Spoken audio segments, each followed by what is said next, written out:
Welcome back to Russell Street Replay. I'm really excited to have James Ogden here on the podcast to talk about the 2023 Ravens draft class.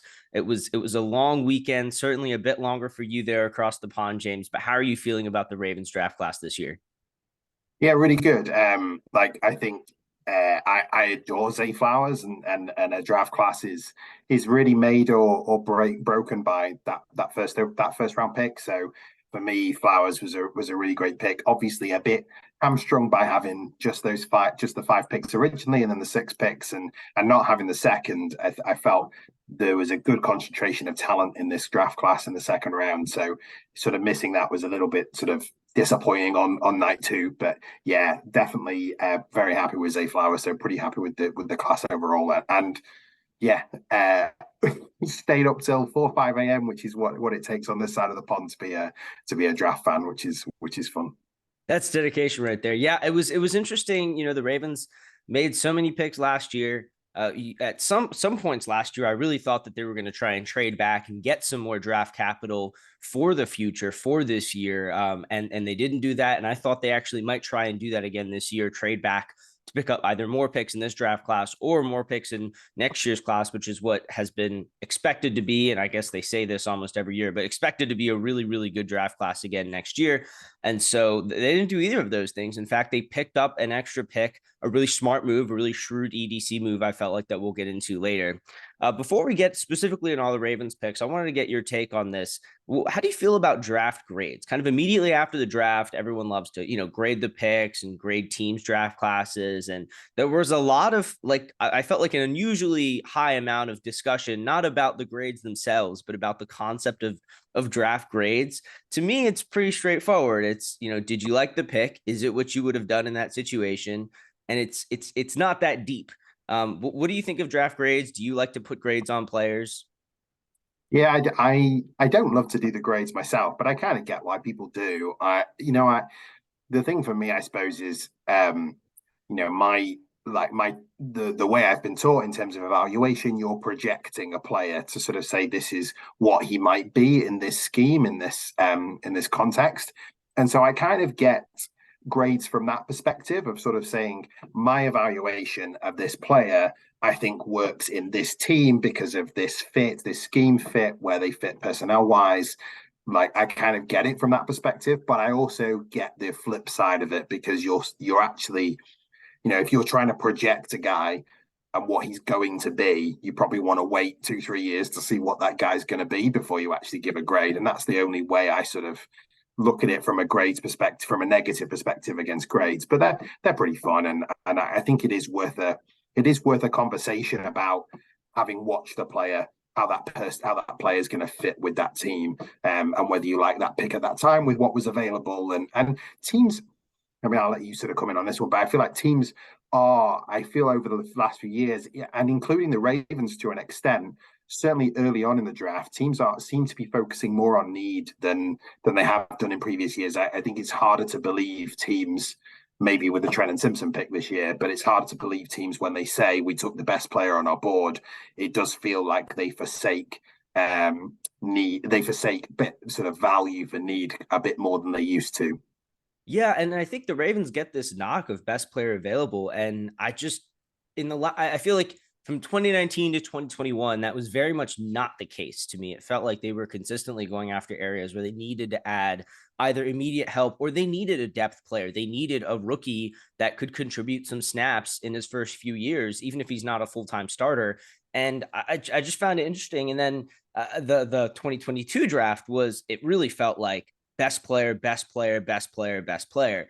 And the whole thing with draft grades is kind of part of that, right? If you have, say you have Joey Porter Jr. as your 20th ranked player in the draft. Well, if every pick that you're grading after that isn't Joey Porter Jr. and you think he's the better player available, you're going to knock that draft grade down. I think that's the illogical way of doing draft grades. I think the right way to do it is to do what you said, which is look at players and their fit in the team and understand what a team was trying to accomplish with that pick, and then understand if they were effective in doing so, or if you think they'll be effective in doing so, like you're saying about projection. So yeah, I think it's just an interesting exercise. I don't think it's any, I don't think it is an end all be all for any team what their draft grades are. Or, I just think it's an interesting way to look at the draft after the fact. And of course, we're in this period now for a few weeks where there's just nothing to talk about but the draft. We'll be putting up some roundtable grades on Rush Street Report soon. I just think it's fun to get different perspectives too. I think that's where the other interest comes in. If you're just one person writing a bunch of grades, you're only getting your perspective. And that's less interesting, I think, when you have a bunch of different contributors like we have on the blog to, give our different takes, even though we do all love Zay Flowers. And that's kind of what I want to segue into here. The Ravens took Zay Flowers, the 22nd overall pick. He was excited. He seemed really excited to be in Baltimore to get to play with Lamar Jackson. The Ravens seemed ecstatic. I mean, it seems like, and again, you say this, teams are tending to go more for need than just value, but it seems like he was far and away their number one player on the board of any position at that point. They seem to be very, very high on him. Yeah, and I would concur with them. I think it's something I've always been interested in is how they set their board, because they clearly set sort of a horizontal board and look across position by position and are able to see value. And when they say this guy was at the top of our board, I don't actually think they mean it's a linear board where this guy was like number 10 and no one else was there till number 16. I think they look across the positions and they see weighted. Is this person in line with some of these other people? Are they slightly above? And so they do it in that way, I think. And that's how sometimes best player available looks like need, because actually they're looking at it across positions.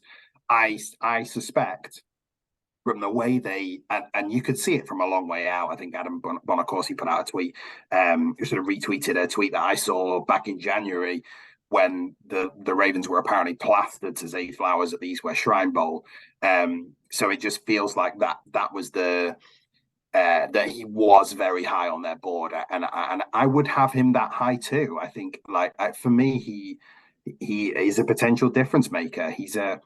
I know he's small, but I feel that he's been lumped in with all of the other small wide receiver prospects in this class, when you turn the tape on, there are several differentiators for Zay Flowers that will make him, I think, the best skill position player in this class eventually, once it's all said and done.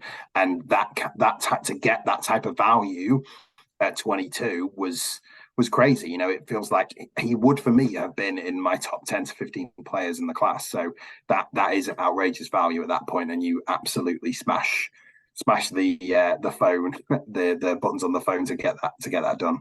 Yeah. Reading later that the Giants were actually trying to trade up to get Flowers, kind of makes you feel good when you're like, especially sniping a team like the Giants, who have, kind of become the Ravens North in a way.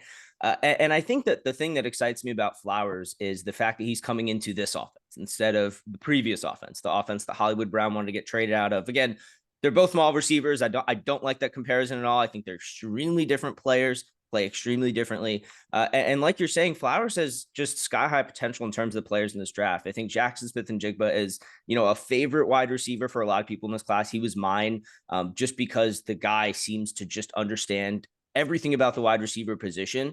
But there is that lack of kind of infinite upside ceiling there that you do get with Zay Flowers and everything that he brings to the table. And you mentioned lumping him in with the rest of the small receivers. And I agree. That's a big mistake when it comes to Flowers. And you watch his film, because you could argue that at 5'9", he plays a more physical, aggressive brand of football than the 6'3", 6'4" Quentin Johnston.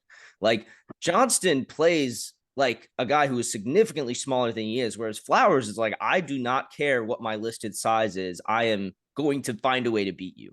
And you just love bringing that attitude into Baltimore's receiving room to play with Lamar Jackson. What are you looking for specifically from Flowers in this Monken offense this year? I think, you mentioned the previous offense, and for Zay Flowers, I think it's going to be a joy to not be in the offense that he was in at Boston College, specifically with the personnel, because I think that's the thing that you look at when you start your evaluation of him, is to sort of say, what is the context here? And this guy was the guy at Boston College. Like, there was no one else to account for. He was getting the ball. There was no one else getting the ball, and there were times when the QB would not even get it in his zip code. Like, it was absolutely horrendous. Some of those some of the targets he was trying to get were it was so frustrating watching, and also frustrating seeing him streak open on several occasions when the QB just did not work through their progressions particularly effectively, did not spot him. It was a real frustration watching him. So I can't imagine what a frustration it was for him playing in that offense. But the kid stayed extremely loyal, and then to come into this Monken offense, I think what I see is a guy who's gonna. I think he's. What's great is that there was a lot of talk about DeAndre Hopkins all the way leading up to the draft, and what I felt was that Hopkins, while he is a very different player to Beckham and Bateman, there are some similarities between those three players. And what I like about Zay Flowers within this offense is that they're definitely going to use a lot more 11 personnel than they've used.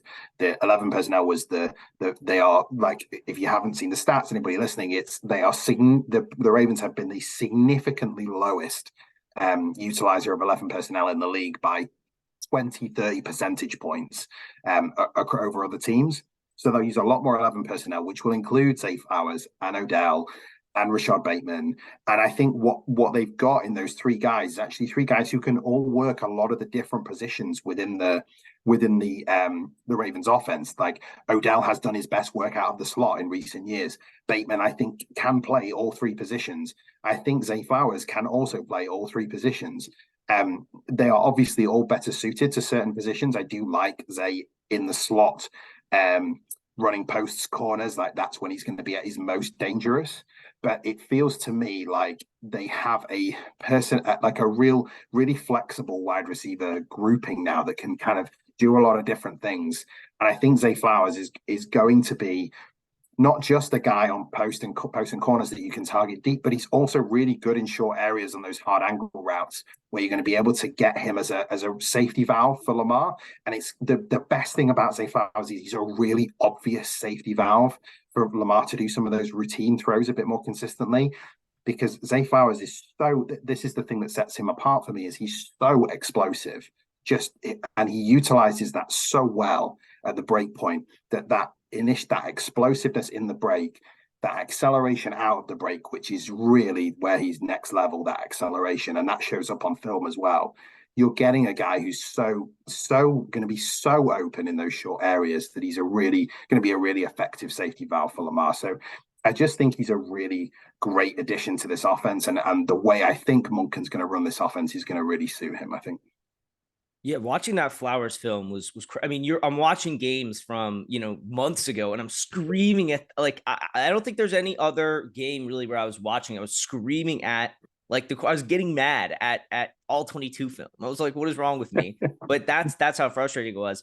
I think what you're mentioning about Flowers, his explosiveness, one reason I'm really excited to see what the Ravens do is just scheming up more yards after catch opportunities. It's just not something Greg Roman was really his forte, which was, he wasn't great at scheming space in general, but in terms of setting up his guys to pick up yards after the catch was not his forte. And I'm really excited to see what Flowers does in that regard, because I think it's something that you noted about, I believe, Treylon Burks last year, something I noticed about Rashad Bateman this year in a couple of his plays. And Flowers does the same thing, angling his body and his legs to get ready to explode out of the catch instead of just making the catch and then turning upfield. He has some concentration drop. It's something that he's got to get it together on, but having that skill and that innate ability to just, okay, I am going to explode out of the catch. I'm not just going to catch the ball and run. I'm going to catch the ball and explode. I think that's a really subtle skill that it's really good to see that he's already picking up on. Yeah, on the hands thing as well, I think that is the one area I always try and be as balanced as possible, and is the one area where I do think there is a play strength thing with him at the catch point and in his release. But actually, the way he separates consistently, both at the release point and at the catch point, is through his acceleration, through his athletic ability. So I'm not hugely worried about some of that. The cornerback has to be exactly right to be able to really disrupt him with play strength. Like they have to be long, they have to have their timing right with their hands. Like it all has to work to really disrupt him, and they can do that if that's the case. But he's so good with his lower body in the release that it's not as much of a problem. The hands thing is a thing that I think he does need to work on. There are a lot of receivers in this draft that have some issues with their hands and have genuine deficiencies with their hands and the way they catch the football. I feel for Flowers, it was mostly concentration drops, which is eminently fixable. Like that really is fixable. It's not something like it's not like Brashad Perryman, where we heard it was concentration drops, but it actually wasn't. It was a fundamental flaw with the way he caught the ball. There were a few times I saw some issues with the way he caught the ball, like a little bit of a technical deficiency that is a little bit harder to fix. So he does need to fix that. Like I do think that is going to be something that is potentially going to show up at the next level. And so how good he is will depend on that, because he's so good with the ball in his hands after the catch. Like how much he fixes that issue will depend on how good he is. But if he fixes that, this is the thing about projection and why I like Smith and Jigba as well. But when you look at Flowers with the projection, if he fixes that issue with his hands, and if he gets remotely stronger in terms of play strength, I'm not kidding when I said like the ceiling is top 5 receiver in the league. Like that is his ceiling. Like he is that good. If he fixes those slight deficiencies in his game, and that's why I'm so excited about the pick. Yeah, and I think that just loading up the offense and remembering like what Lamar's been able to accomplish with worse receivers, guys who were not as good at getting open and picking up yards after the catch and just being dangerous. They were just guys. That is one of the things that's really exciting about this pick to come. Just hours after locking him down, which kind of made the first round be perfect no matter kind of what the Ravens went with. It felt like. But then going with Flowers and really doubling down on that offense is like, okay, we're here, we're coming. Moving on to, the Ravens, as we mentioned, didn't have a second round pick as everyone expected. They did put up a graphic on Twitter saying our second round pick this year is Roquan Smith, which I love. But then they went in their third round pick right after with another linebacker, Trenton Simpson. And I think that was a really interesting pick. I've gotten into more of his film, and I think that he is a really, really dynamic defender. I think that he brings a lot of what Mike Macdonald wants to do in terms of the way he's constructing this defense with kind of some of your traditional role players. You've got, your center field deep safety in Marcus Williams. You've got your beefy nose tackles in Michael Pierce and Travis Jones. You've got your inside-outside edge rushers. If Justin Houston comes back, Odafe Owe, you've got your classic edge rusher and your speed rusher and David Ojabo. But he's also really focusing on building in these versatile players. I keep calling them defensive weapons because I think that is the best way to describe them. He doesn't want to just sit back and defend his own end zone. He wants to attack other offenses. He wants to make life as hard for them as some offenses have made the Ravens defense life really hard recently. And so I think that Trenton Simpson is kind of part of that. I think that, he has a lot of dynamic, versatile qualities to him. He played everywhere in college the last 2 years. And I think having that experience already kind of sets him up to do something similar in the pros, whereas a guy like Patrick Queen, who really only played traditional inside backer in college, was really only in that one role, kind of harder for him to come into the league and start doing, a very versatile, start playing a bunch of different positions. Yeah, I think I agree with you. I think, for me, Trenton Simpson can be very versatile, and I think you're right, can be used as a weapon. The one thing I would, and I know you didn't mean this, but I think I've seen some stuff on Twitter that I would pump the brakes on, which is like, oh, Kyle Hamilton will move to traditional safety, and Trenton Simpson will play that role. I don't think he can do that right now. I think he looked really comfortable 2 years ago in Brent Venables' scheme, where he sort of played the overhang defender. That, to me, was where I think the Ravens will start his usage with in 2023. I think that's where he'll start. We have to remember that Kyle Hamilton is a very special football player. The way in which he diagnoses plays, he reads the game at an exceptionally high level. He has outstanding vertical explosion from a standing start, from backwards to forwards movement. So he's really uniquely created really to be able to play that sort of versatile position in the nickel where he's able to impact on the game in multiple situations and in different ways.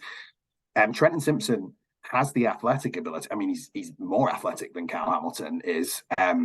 Like he has that athletic ability. He just does. He hasn't got the processing speed for the game yet when he's asked to do too much. Like when he was in that overhang role, when he was asked to do what he needs to do, he actually was really effective. He could read and react a lot quicker. His trigger was much quicker. It also meant he was more effective at some of the things that he needs to be as a linebacker, like getting off blocks. Like he's actually pretty good at stacking and shedding, even setting an edge. It just sort of despite his size against really much bigger offensive linemen when he was at the overhang. But you saw him then be a bit more deficient with that in the next year, just because he was being asked to do more and process more. And so he couldn't get in good positions to be able to take on blocks. So he didn't look as good then. But the kid plays really fast. He's incredibly athletic. I think you can play him in underneath zones and he'll have an impact there. I think because I do think his zone coverage was his zone awareness was pretty good. He sort of had a really nice feel for crosses in behind him. But I think you can obviously blitz him all day long. And if you're going to ask him to play the overhang, I think it's going to work occasionally. I just at this point, he's like you mentioned, Nikhil, he's a weapon in that defense that they can use and deploy at different points. He's not an every down player right now. He may develop into that because he has the athletic ability to do it.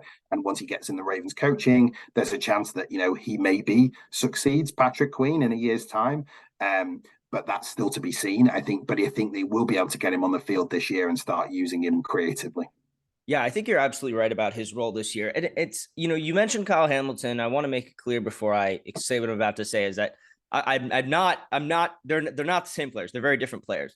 But I think Trent Simpson could be deployed in terms of his usage rate, his situational usage in a similar way Kyle Hamilton was last year. Not in the same situations, in the same roles, but kind of as a teaser to kind of put him in roles where he's semi-comfortable and get him on the field for specific matchups, potentially kind of like the Ravens did last year with Kyle Hamilton. Again, not the same matchups, not the same, responsibilities and things like we're saying here, but having Queen on the roster already. And I think I'd be surprised if the team traded Queen. I think partially because they probably cannot get the value that they would want for him over getting a comp pick for him next year.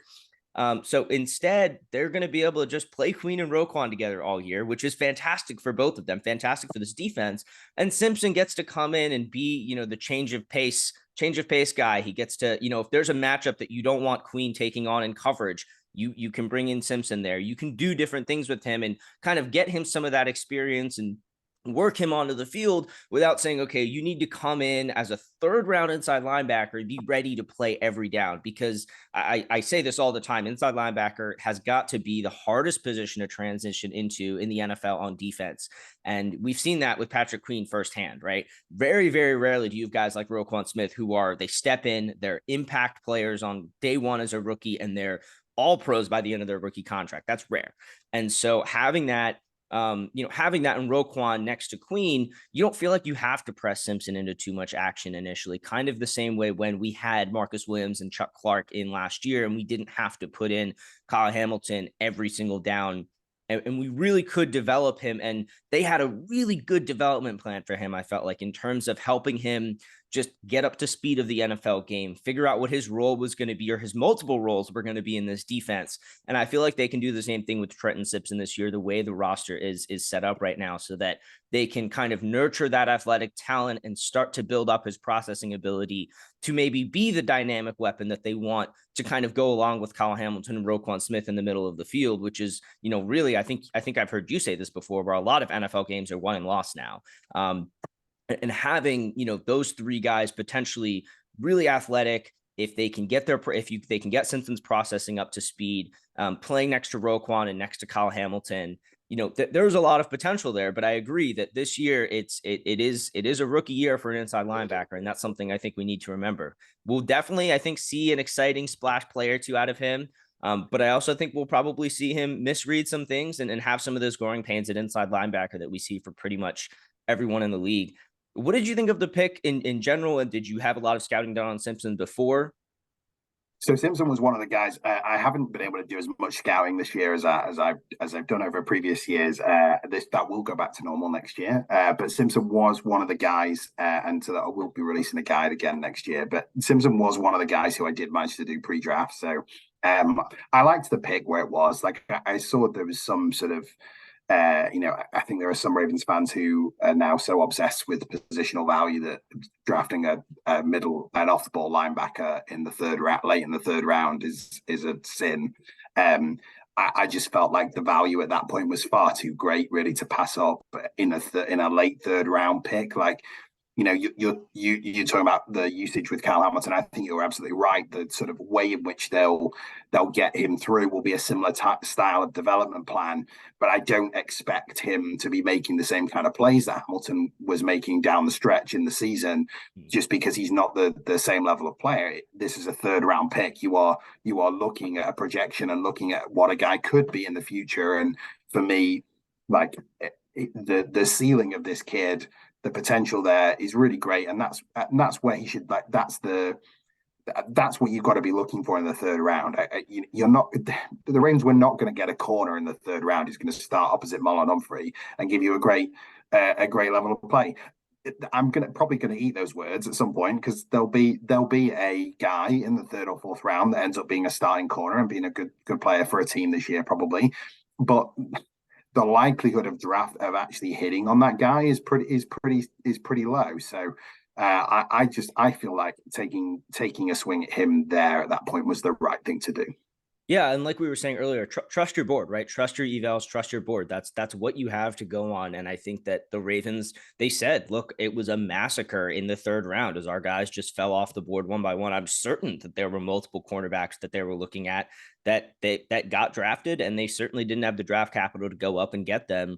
Especially a guy like DJ Turner, who went, I think he was the 60th overall pick, I want to say, who was probably a target of theirs. Wouldn't surprise me if he was, given the Michigan connection and the fact that I think he actually might have played better under Mike Macdonald than he did last year. And so, you hope that, you can get the guys you want and they're going to fall to you, but you got to remember there's 31 other teams watching everything else, watching all the same stuff, doing all the same interviews. And so they're getting all the same information that you are. And so it is really hard to get those true steals in the NFL draft. Like people think you can. I think people use the mock draft machine too much, and they're like, oh, well, this person was always available at this pick, so why couldn't the Ravens get him? Well, it's never that simple. But I do like the Simpson pick. I think that, it's a weapon. I'm going to keep saying that. And we're going to see Macdonald, I think, kind of tease him a little bit this year. And then assuming Queen moves on after the 2020, after this season, which really seems like it'll be the case. I can't see them re-signing him. I think that's when we'll see Simpson kind of pressed into more action in 2024. And I think he may even be a little bit underwhelming to start the 2024 season as he comes into a more full-time role. But his athletic potential, I mean, I just went to look up his RAS again. His 1.48 second 10-yard split in the 40-yard dash is just absurd for a linebacker. And you're just really excited about all of the physical qualities that he brings to the defense. And you got to trust this defensive coaching staff. I certainly do. Next pick, Tavius Robinson. This was one that I don't think a lot of people had on their radar. The Ravens drafted him at the 124th overall pick. Defensive end from Ole Miss. Doesn't have a really clear projection to the NFL. And so that was kind of my first question to you, is what do you think his landing spot is in this defense? So I'm not hugely high on Tavius Robinson, so I'm going to be influenced by that a little bit. For me, I think he's a developmental pass rusher. I think there is a chance they get. So they've done this before. If you sort of study their draft class history, it's difficult to do so because Eric DeCosta's gone a long way away from some of their tendencies as a team drafting. But when you do look back, they did used to routinely take guys with ridiculous length and sort of think, actually, let's just get this guy in the building and develop him. The likes of Brent Urban and some of the others. And if you go even further back, you can find a lot of guys like that where they really try to bring in guys like that. And obviously a few years ago, they traded for Calais Campbell to to sort of plug a hole, having tried several times to fill, I think probably going back as far as Trevor Bryce shaped hole really in that on that defense. So I think that's what this is. I think his role in year one is going to be occasionally playing some snaps in obvious passing down situations where he's rushing inside. I can't see him working into a rotation at the moment on the edge because of the deficiencies in his play. For me, it felt like a big time project pick. Sort of the Ravens saying, you know what, let's get this guy in our building and see what we can do with the raw tools, because the raw tools are enticing. Like the power is ridiculous at times. He has no idea how to use his length right now. He just doesn't have a clue. He's plays far too tall. His pad level is way too high. He doesn't really understand how to play with leverage. It's all a real moldable piece of clay at the moment, and that's clearly why they've brought him in, because of the power. I'm just not sure I would have gone there. I think he's got a long way to go yet, and maybe he makes that leap. But for me, it's a big projection with him. And obviously, like I said, you want to draft traits, you want to look at that power and the athleticism and the length, and you sort of think, okay, maybe this kid can be something. But and it's a fourth round pick. I've just talked the same thing about Trenton Simpson sort of taken. So it's a fourth round pick. So let's not get too up in arms about it. But I probably would have gone in a different direction at that point, I think. I think it's funny that you said up in arms about it, because that's a huge trait of his. Is just the pure length and the pure size that he brings. And yeah, it's the fourth round. It's the start of day 3, and you got to imagine that the Ravens must have had him fairly high on their day 3 board, just for those physical traits alone. The thing that I was really encouraged by was he had 5 forced fumbles. I think he tied for the FBS lead in forced fumbles last year. And for an unrefined player, to have that finishing ability that I think some young Ravens edge rushers have struggled with, it is a bit encouraging. But I do agree, just it's not really clear where he slots in on this defense. I think in a 4-3 defense, he might be better accustomed to playing defensive end in a 4-3 defense than he would be playing outside linebacker or 3 or 5 tech in the Ravens defense, the traditional 3-4 they run. If they can find a way to, he has the power. I think he needs some more size to flip inside. I think that might be kind of his best path to making an impact on a rookie deal is bulking up a bit and being able to flip inside on passing downs, like they've done with Zadarius Smith and Pernell McPhee and a couple other players in the past. But to do that, he's got to be able to defend against the run too, because there are going to be some third downs and there are going to be some times when he's put on the field and he does have to defend against the run. I do think that is a kind of deficiency of his game right now. Despite his length and his play strength, it just doesn't feel like you're saying, he has the refinement to really shed blocks, and also just the wherewithal to understand where plays are coming at him. I think there's the line, remember the Titans, where Gary Bertier's getting mad at Julius for just, going after the ball carrier and just blowing through the line every time. And, you gotta be aware of the situation. You have to know which gaps you're plugging and where your teammates are filling in behind you, because it's more than just go get the ball carrier. You're trying to funnel the ball carrier to the rest of your team and get him down as fast as possible. It is not about making splash plays by yourself all the time. I don't think there's that selfishness in his attitude or anything like that, but I do think that lack of refinement in his game, you kind of run that risk early on if you put him in too many run defense situations. Yeah, I completely agree, Nick. It's his processing. I think that was the thing. Even when he was at the point of attack, and it was his responsibility to go get the ball carrier, he couldn't see different types of blocks coming, gap, zone. It didn't matter. He just could not see where it was coming from, which means that he can't. You can have all the power, all the strength in the world, all of the size in the world. If you don't see a block coming, you're not going to beat it and make a play on the ball carrier. So not consistently anyway. So he's got to improve that. That's a big area of his game that he has to improve, and that's why, for me, the projection in terms of him as a run defender was just too great for me to justify taking him there in the 4th. Like, there's so many interesting traits there, but and maybe there's kudos to the Ravens for sort of trying to prioritize pass rush a little bit more. But I just feel like if he's going to consistently get on the field as a fourth round pick, which the Ravens have had some success with in terms of taking pass rushers, it's not an area of the draft where you sort of say, okay, we're never going to get a starter here. But maybe they have moved on to sort of. I read a great piece about the Rams recently about the way that they've been drafting when they've not had these first, second round picks. So they've just been looking for guys for roles, for specific roles on their different units, and taking guys that will work for them in those roles and not asking them to do more than they need to. And maybe that's the approach with Robinson. I just am a little bit of an old fashioned Ravens fan in the sense that I'm not happy with that from a fourth round pass rusher. I expect more, and maybe my expectations are a bit too high. Yeah, I mean AFC North though, you got to defend the run. I think there's this is a bet to a certain extent on Anthony Weaver. It's a bet to a certain extent on even on Chuck Smith to be able to develop Tavius Robinson into an impact player and really hone those physical skills. But with a project like this, I think you just got to see where it plays out. The pick is made, and unlike Simpson and Flowers, I'm not really looking for Robinson on the field too much this year. I think it's really going to be, maybe he can make an impact on special teams. If he bulks up, that's going to be harder. At his current size and speed, I think he could, make an impact potentially on special teams. But if he bulks up, that'll get harder. And otherwise, I don't see him taking the field too much this year. But I think that's the right move. I think this is a developmental pick, and you see how it plays out. Someone who I could see getting some snaps this year is Kyu Blu Kelly, cornerback out of Stanford. This is one of my favorite picks of the Ravens. I'm not just saying that because he was my day 3 cornerback pick from them in our roundtable rankings, although I am pretty proud of that. I just really liked watching his film. I think it was very clear what kind of player he was, where his strengths were, and what his deficiencies were.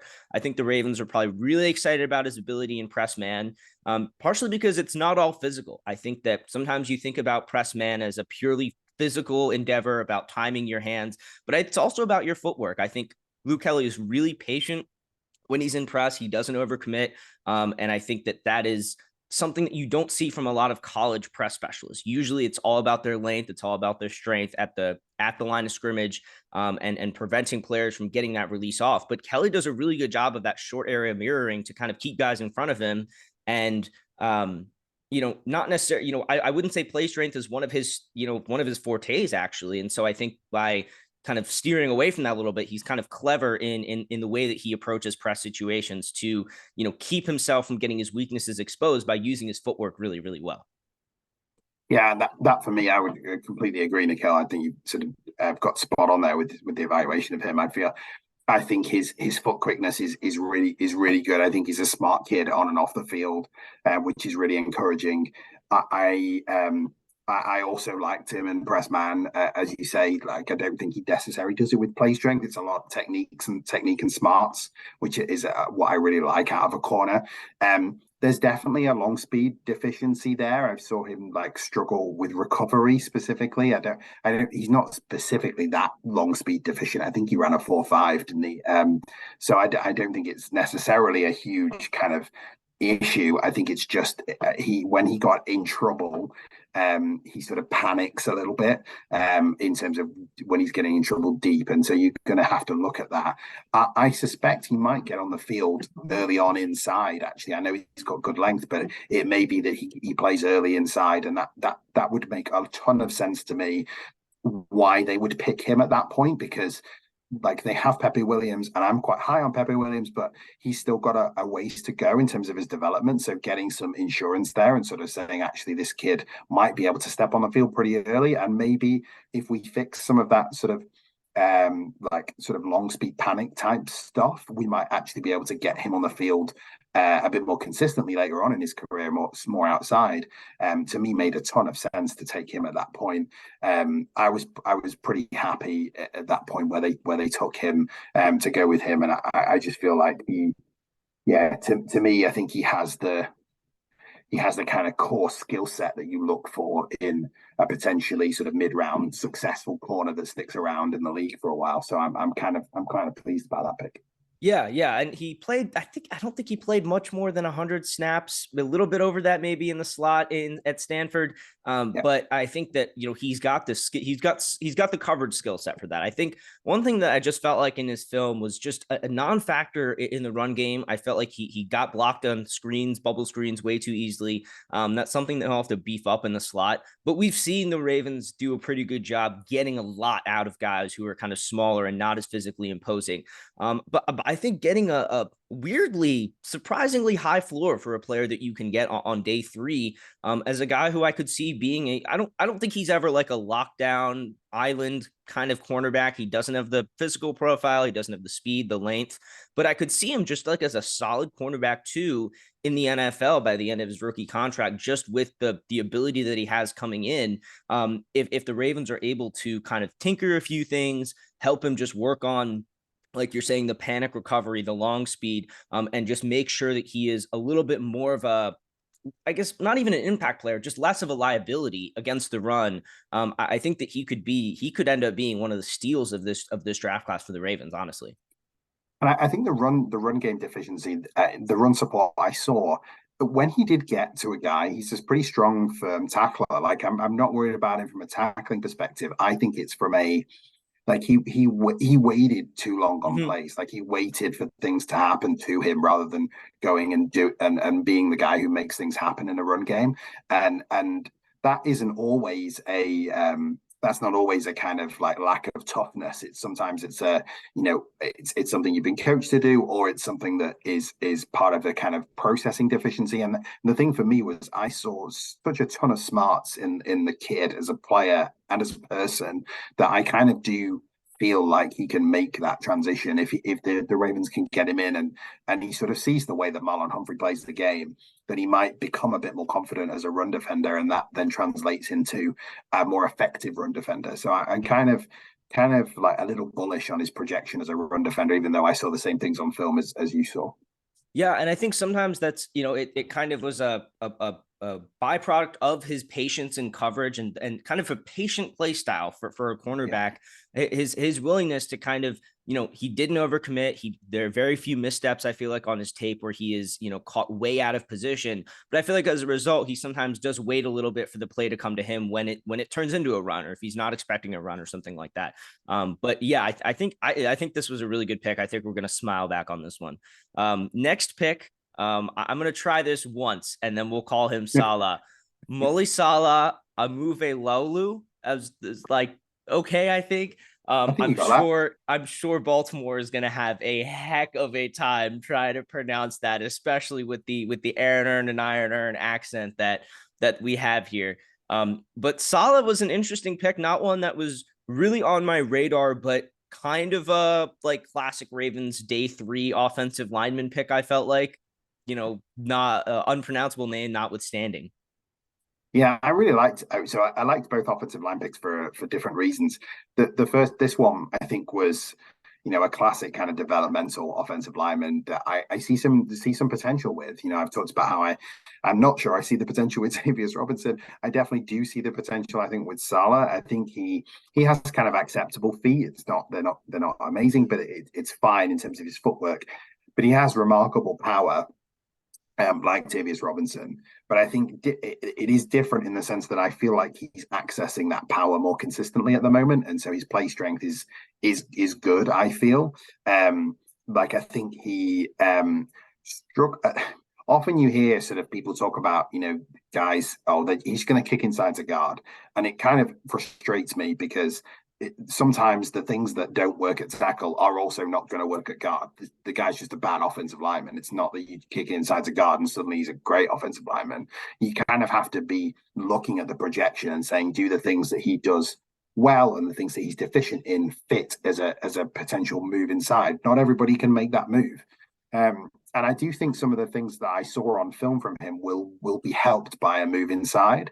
I felt like he struggled the most when he had someone traveling further to him. So when he was facing a guy who's playing a really wide nine technique, and he's out in space on his own on an island, and the guy's got all this space to go at him. He looked uncomfortable. He looked a little cumbersome, and it looked like a struggle for him in pass protection.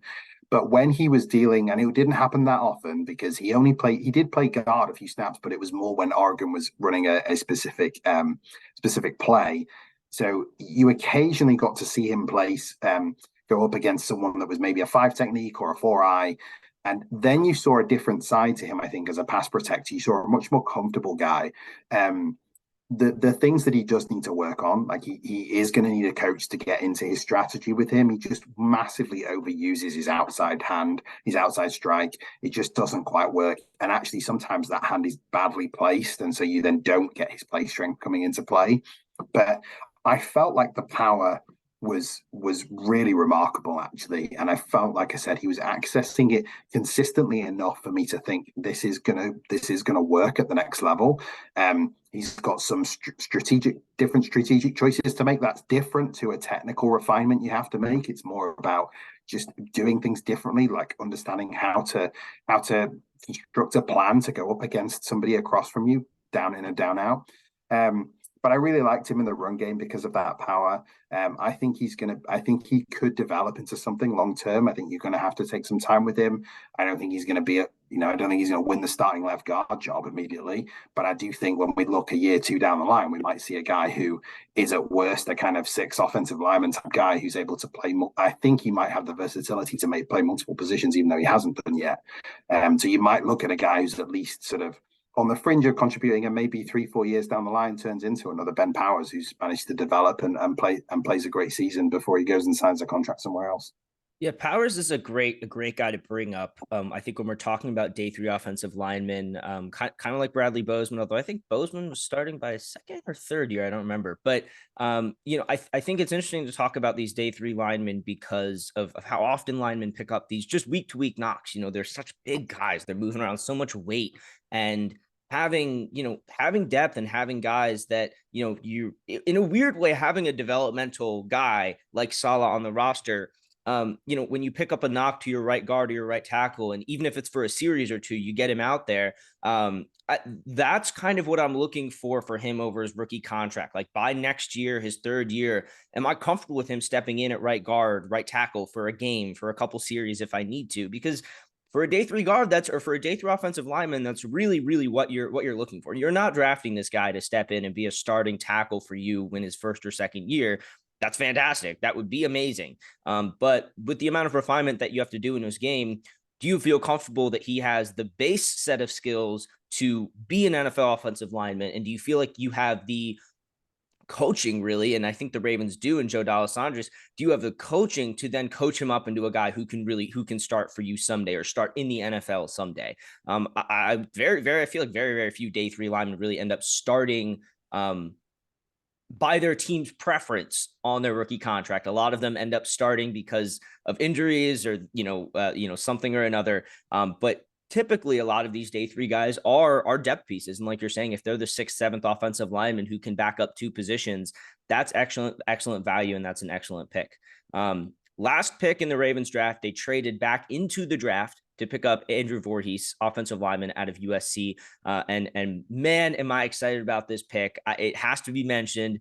Voorhees tears his ACL at the combine, comes back the next day and benches the most reps of anyone in the whole dang thing. If that's not a Raven, I don't know who is, because that's grit, that's dedication. And that is also the other thing to me, is that is also very much an awareness of this process and of what's important and of what teams are looking for. Knowing that no team is going to blame you for not showing up. No team is going to think twice of it if you don't show up the next day after tearing your ACL, but every team is going to take note of the fact that you did. I was just surprised, honestly, that he fell this far. I feel like there were quite a few teams with 3 or 4 picks in the 6th and 7th round. They had comp picks that would have used one on him for a redshirt rookie year, basically with his ACL, just to get him in the building. And then, you have a guy who could potentially, I'm not sure if it's a position you want to be in, but if his recovery goes okay, you have a guy who potentially could be competing for a starting job in his 2nd year, just with all of the pure experience he has on the offensive line. So obviously, I'm really excited about this pick. Yeah, I am too. I was kind of stoked when they traded back in. I was kind of hoping it was for Voorhees. It made sense. They sort of looked at their board and will have sort of said like, okay, we could trade a 6th round pick to get in here. Is Voorhees better than a 6th rounder next year? Because they're not going to get him till next year anyway. So it was sort of a calculation they clearly made, and I think it was the right calculation. I think you can be across the board a little bit on him. I think there are some people that would say sort of a 3rd round grade. Some people would sort of say he's a 5th round grade. I don't think anyone's really saying he's a 6th round grade. So the value there is great. I the main thing I thought that was interesting with this pick was and you've got to temper this a little bit with he was a 6th round offensive lineman, so let's not try and read too much into this. But it's interesting to see what Todd Monken's offense will be next year in Baltimore. Is he going to take a heavy dose of the gap concepts that Greg Roman has run for so many years here and try and apply them, or is he going to play more zone, which I personally hope he will. Mainly because it's going to unlock some of the really talented offensive linemen that the Ravens have in terms of Ronnie Stanley and Tyler Linderbaum. That's going to be a real boon for those two guys. But Voorhees is a guy who I felt was pretty cumbersome in space, actually. The more space style a block was, the more in space it was. Like if he's at the 2nd level, the more he sort of struggled because he just doesn't quite have the athletic ability of all the other Ravens picks. I don't feel. He didn't test, so we don't really know apart from the bench press. But I do think on tape he seemed less athletic than some of the other guys. So that was interesting to me. Another guy who I think works best inside. Obviously, that's the majority of the way he where he played at USC. I like him pass protection when he's able to jump set. He gets his hands on quickly, which means he can bend pretty well, and he's able to use the power that he has. The big thing that I love is his mano a mano run blocking. Like it's just you get him at the point of attack at the line of scrimmage in just a gap block, if it's a down block, if it's a base block, any type of kind of gap block where he's just got to impose his will on a guy opposite him. He does that, and he finishes with nasty, and he's competitive, and he's a real typical offensive lineman that the Ravens would sort of target, I think, in this phase of the draft. And I'm really excited to see what he can do if he's able to sort of to hold up as an interior pass protector, which I think he can, because I also think he's got a good anchor too. If he's able to sort of overcome the kind of athletic deficiency that he has, and he's not asked to too often get out in space. By the way, pulling for me separate to space blocking. Like as a puller, you get him on a track, he's going to obliterate someone. But if he's able to overcome the kind of space deficiency in a potentially more zone-based offense, running offense from the Ravens, then he could be he is a guy I think who will obviously not immediately compete because of his ACL, but I do think he's a guy who will immediately compete when he gets healthy next year. He's immediately going to compete for a starting guard job, and the Ravens are going to feel pretty good about that. And that's kind of what I like about this pick and the Simpson pick was you sort of value picks with an eye down the road for next year when the Ravens might have a problem that we'll be looking at a year down the road, and actually suddenly it pops up that Voorhees is ready and starts at guard when there's an issue, maybe Zeitler leaves or somebody hasn't filled the left guard job particularly well in this past season. Yeah, something that Brad Spielberger, I think, mentioned a couple weeks ago leading up to the draft was, don't just look at immediate needs for teams, especially for these day 2 and 3 picks. Look at their future needs. What are their needs going to be next year? Who are their pending free agents? Because that's how teams are thinking. They're not thinking that, your 157th or whatever round overall pick is going to come in and fill a need day 1. You're thinking I can develop him to potentially fill a need for me down the line. I think that Voorhees just outstanding value. I mean, you watch his college film, and this might be a little hyperbole, but you watch his college film and you're like, yeah, that's a guy that's going to play on Sundays. He may not be, again, he may not have the super high end traits. He's probably going to be a guard only in the NFL. I would really ideally not like to have to kick him out to tackle. But that being, That is a starting NFL guard, and it is clear from his tape that he is going to be playing on Sundays, as long as his recovery with his ACL goes okay. And that is the risk with this pick, that his recovery with his ACL goes okay, especially considering that his deficiencies in his game are mostly related to his movement skills. And so that's the one risk with this pick. But I think, again, the value proposition that was there in terms of trading that future pick to get a guy who is clearly more valuable than that future pick, and could be way more valuable in that future pick by the time all is said and done, I think was a great move. So I know it's early still. Were there any undrafted free agents that signed with the Ravens that you're particularly excited about? Yeah, I mean, I like Demas, as most people do, because he's a Maryland guy. But as a non-Maryland, Nikhil showed his Maryland colors. As a non-Maryland resident, I obviously have a huge soft spot for Maryland. But as a non-Maryland resident, I think I can be pretty.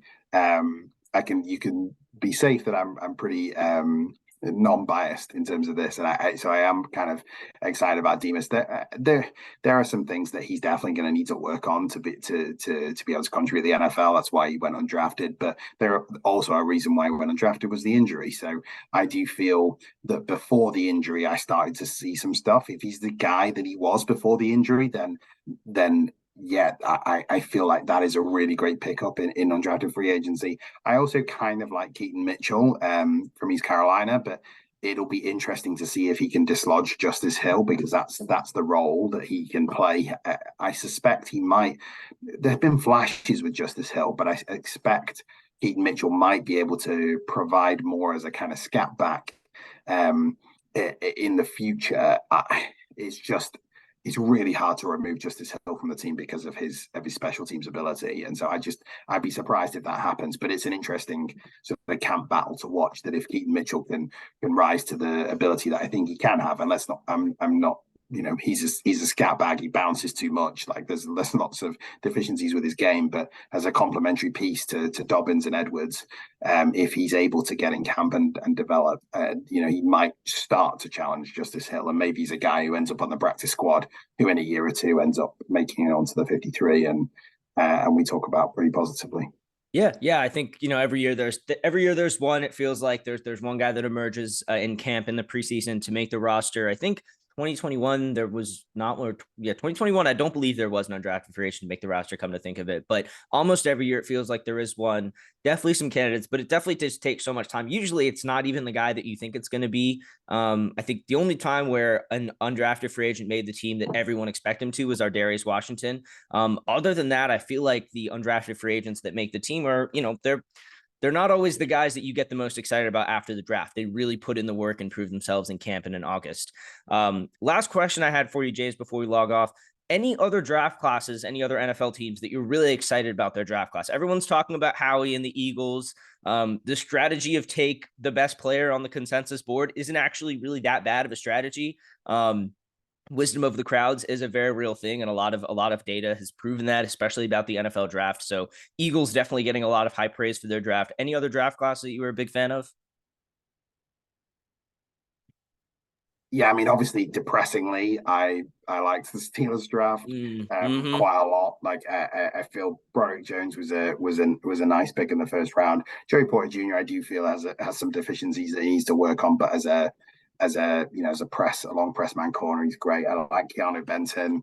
Darnell Washington has a huge, sort of hugely high ceiling. I thought they did really well to get Corey Trice in the 7th as well. So it felt like that was a really good draft, and having not found a role for Andy Weidel when he left originally to the Eagles, it feels like it's going to bite us again here. But that's the nature of the beast. I think that's a really good class. I think I also really liked the Colts class. I think for me, I talked a bit about this on the UK Ravens podcast. I feel Anthony Richardson has the chance to be the best quarterback out of this class. I think I saw so much on film from him that suggests to me he's gonna. I don't share the opinion that he's a raw talent. Like, I think he is an inexperienced talent, and I think that's very different. I think the things he does on the field are special as a thrower. Obviously, he has all the arm talent, but I mean in terms of his processing as well. Like he learns very quickly, and he sees things on a college field that the high level NFL quarterbacks would see. So for me, he's a guy could be the best quarterback in this class. So I thought they did, to get to really stick to their guns and get him at 4 was really great. But then there were other guys in their class. I like Brent. I liked where they got Adebaware. So yeah, I felt the Colts did a pretty good job as well. Yeah, Richardson, I completely agree. I was going to say the same thing. I don't think of him so much as raw as I do in experience. And those are two very different things. And, the subtleties in his game that a lot of people have pointed out on film are pretty advanced and not, definitely not as far off from the rest of the quarterbacks in the class as people think. And to me, again, the difference really is the number of first team college snaps that those guys got to play compared to Richardson. And when you give Richardson the snaps and you let him develop, there are going to be some growing pains. He's probably, I think CJ Stroud probably is the highest immediate floor of any QB in this class, him or Young. They're probably going to come in and light things up. Richardson will have some highlight plays, but there will probably be some growing pains with him too. But I think you look down the road and you look at what Richardson could be, and you don't just look at what he could be in terms of the physical tools. You think of what he could be in terms of what his processing developmental track has been already, and how encouraging that is to get really excited. And then, yeah, it just felt like the Colts again did a really good job. I like Julius Brents. Josh Downs, I feel like, is such a slot only guy in the NFL, but in the 3rd round, that's pretty solid value for a guy that could do a lot damage out of the slot. You mentioned Adebaware. I really like Darius Rush. I'm very curious to see exactly what happened, if there was a medical issue or something that he fell down boards a bit farther than I expected, because I saw quite a few people that actually had him pretty much neck and neck with Cam Smith, the South Carolina teammates. And I actually personally preferred Rush based on the few games that I had watched. I didn't watch all of South Carolina's film, so got to put that caveat in there. But, yeah, I agree. Really good draft class from them. And yeah, kills me. It kind of kills me. I love Omar Khan. He's a South Asian football executive. That's kind of cool for me to see. But it does kill me to see them walk away with just so many good players. I was actually kind of wondering if we were trading back into the draft to get Corey Trice ourselves. Of course, that wasn't to be. Not that I mind Vorhees at all. Very happy with Vorhees, but it is tough to see so many players I like go to our biggest rival. Good draft class for them. James, thank you so much for joining me. I'm so glad you're on the podcast, not just so that our viewers can learn so much more, but for me personally, I feel like it's such an education about the draft class that I'm really excited to see what comes next. Thanks, Nikhil. I had a blast. All right. Thanks, James.